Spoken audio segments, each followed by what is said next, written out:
আমার কাছে মনে হয় এই ডিজাইনটার থেকে পৃথিবীতে আর কোনো সহজ কেকের ডিজাইন হতেই পারে না।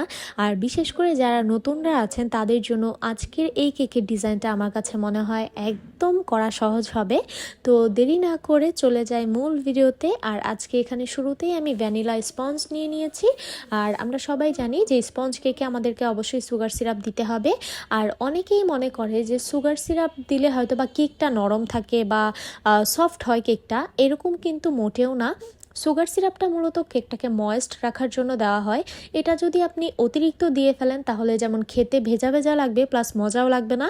আবার যদি কমও দিয়ে দেন তাহলে কিন্তু স্পঞ্জ কেকটা খেতে একটু ড্রাই লাগে বা শুকনো শুকনো লাগে আর কি, যেটা একদমই ভালো লাগে না আমার কাছে পার্সোনালি। তো সুগার সিরাপটা মূলত কেকটাকে আমাদের ময়েস্ট রাখতে সাহায্য করে। এটা কিন্তু যদি ধরেন আপনি একটা শক্ত কেক বেক করলেন বা আপনার কেকটা তুলনামূলক শক্ত হয়ে গেল, আপনি যদি সুগার সিরাপ দিয়ে সেটাকে নরম করতে চান তাহলে কিন্তু সেটাই আপনার একদম ভুল ধারণা একটা। তো এই ধারণা থেকে আমরা সবাই বের হয়ে আসি, কারণ আমি ইদানিং একটা দুইটা আপুর পেজে দেখলাম এরকম বলতে যে সুগার সিরাপ দিলে নাকি কেকটা সফট হয়। মানে এটা সফট না, আমি বলবো যে এটা ময়েস্ট থাকতে গেলে ঠিক আছে আপনার কথাটা, কিন্তু এটা সফট হয় একদমই ভুল কথা। যাই হোক, এখন চলে আসি আমার কেকের ডিজাইনটা নিয়ে। তো এইখানে আপু মূলত আমাকে যেই কালারটা দিয়েছিলেন, মানে রেফারেন্স পিকচার হিসাবে যেই পিকচারটা দিয়েছিলেন সেখানে এই কালারটা ছিল না। তো আমি আপুকে বলেছিলাম যে আপু আমি কালারটা একটু চেঞ্জ করি, কারণ আপুর ওই কালারটা অনেক ডিপ ছিল, যেটা খেলে হয়তো বা কেকটা মজা লাগতো না আর কি। যেমনটা ধরেন অনেক সময় আমরা বলি না যে ডিপ কালারের কেকগুলো আসলে খেতে তেতো লাগে, প্লাস হচ্ছে হাতে মুখেও কিন্তু ভরে থাকে। এটা অনেকেই পরবর্তীতে পছন্দ করে না বা এটা নিয়ে অনেক হ্যাসেল পোহাতে হয় আর কি। তো সেই জন্য আমি আপুকে বলার পর আপু বললো যে আচ্ছা ঠিক আছে, আপনার পছন্দ অনুযায়ী একটা লাইট কালার করে দিয়েন।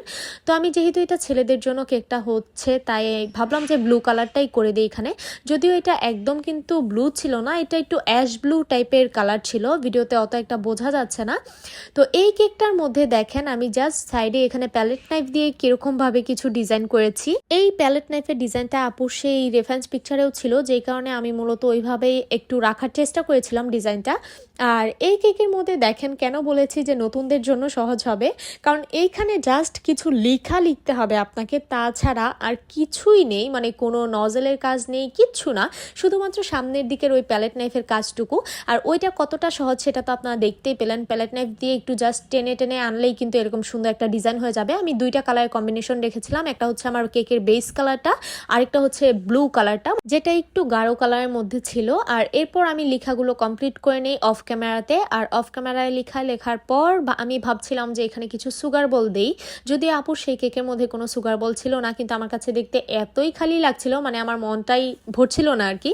তো এরপর আমি সুগার বল দিয়ে এই তো আমার কেকের ডেকোরেশনটা কমপ্লিট করে নিই। আর আজকের এই কেকটা আপনাদের কাছে কেমন লেগেছে অবশ্যই কিন্তু জানাতে ভুলবেন না। আল্লাহ হাফিজ।